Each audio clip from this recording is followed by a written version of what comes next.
Hey Mike, looks like we got another Bigfoot book here. You want to talk about it? Yeah. Yeah, this is a brand new Bigfoot book published by the University of California Press. They sent me a review copy of this book. I just finished reading it. I'll say this about it. First, I want to say something positive about this book.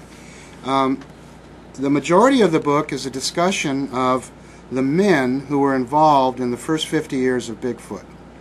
Now, as I pointed out in a previous one of these, Bigfoot as a phenomena has been going on for a lot more than 50 years. People have been seeing these things all over the planet for almost forever, and we have proof in the fossil record of things like this. There's no question about that. Not in North America, but in Africa and Asia. So it's really not something that just cropped up 50 years ago, but it was back in '58 when the word Bigfoot was coined to and applied to these mystery primates on this continent. We had heard about the Yeti starting around 1951 when that came out as a result of Eric Shipton trying to climb Mount Everest. So the Bigfoot's not really a new thing, but in actual fact, people have only been really looking for Bigfoot per se in the United States since about 1958. So we've had about 50 years of ongoing research. Now, most of that research was done by a handful of people, literally. Just, 5 or 6 people that really spent any appreciable amount of time out in the field doing work on this.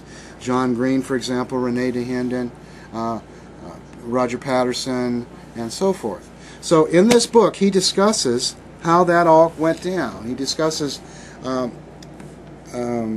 Ivan Sanderson, who was a zoologist, who became one of the first zoologists to bring animals on TV and show them to the public, and he would bring in exotic animals from around the world and show them on television. So he was like the head of that crowd. Marlin Perkins was another early one to do that. And Ivan Sanderson, he geared his books towards the popular market, towards average people. So he didn't write with all the scientific jargon and what have you. And he had a tendency to be a little more relaxed about his writing, where he didn't feel compelled to have to prove everything he suggested in his books. So he was the first one to write about the abominable snowman and other mystery primates around the globe. And his book came out in 1961. I've read it several times. So he mentions Sanderson. He mentions Tom Slick, who was the first rich man to actually fund expeditions that went out in an effort to capture or prove the existence of the Yeti and then the Bigfoot also in Northern California. He talks about their history. He talks a little bit about the history of Roger Patterson and how he got involved in Bigfoot and what he went through. And what's so very interesting in here is that in this book, this skeptic, and he's very definitely a skeptic. You realize that actually from almost the beginning of the book, because in the introduction, he makes comments to the effect that, well, everybody knows Bigfoot's not real. So we're going to talk here about how these people who are deluded into thinking it's real, how they got so mixed up and caught up in this wild fantasy. So that's his attitude. So obviously the writer of this book at no time in his life has even attempted to be in the slightest bit agnostic about this subject. He doesn't have the slightest inclination to believe that it's even slightly possible that Bigfoot might be real. So in my opinion, that's begging the question. Now, he doesn't in here prove it isn't real. There's no way you can. But he comes up with some pop psychology to explain why it's not real. And I don't think he's a psychiatrist by trade or a psychologist, but he's using pop psychology to explain the mythology. And he does have some interesting things in there about Roger Patterson, which actually, in some ways, some of the things he points out in this book actually answers some of the questions that other researchers have about the timing and how Patterson managed to get the film out of the film site and back.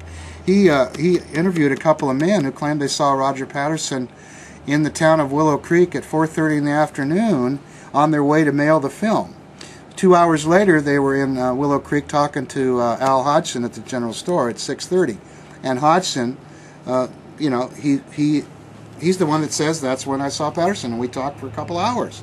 Now, the man in the book then turns around and he quotes an interview with Bob Gimlin from like 20 years after the fact, and claims that in that interview Bob Gimlin suggested that they didn't leave the film site and head out to the coast till fairly late in the day.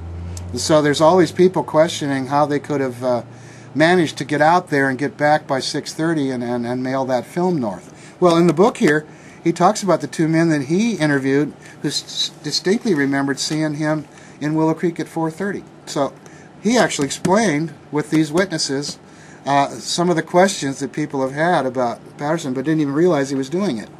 And then he turns around and says things about people who have made claims about it being in the suit, and he'll make remarks like, well, somebody had to wear the suit, so why shouldn't we accept the word of this guy who claims he did? This is the kind of reasoning he uses to back it up. Well, that's because the man, sadly, has a real strong disbelief in Bigfoot. And I think that a person who's trying to do research on something like this and trying to do it in a scientific way should be agnostic. You should go at this with no preconception of whether it's real or not, and just do the research and then see what you come up with. So it was impossible for this man to do that. Otherwise, I'd say it's a very good book. But the little remarks he makes that are so obviously anti-Bigfoot in here are, to me, ridiculous, because I've seen one with my own eyes. And it's also very arrogant for all these people who've never seen one to call all the eyewitnesses fools and liars.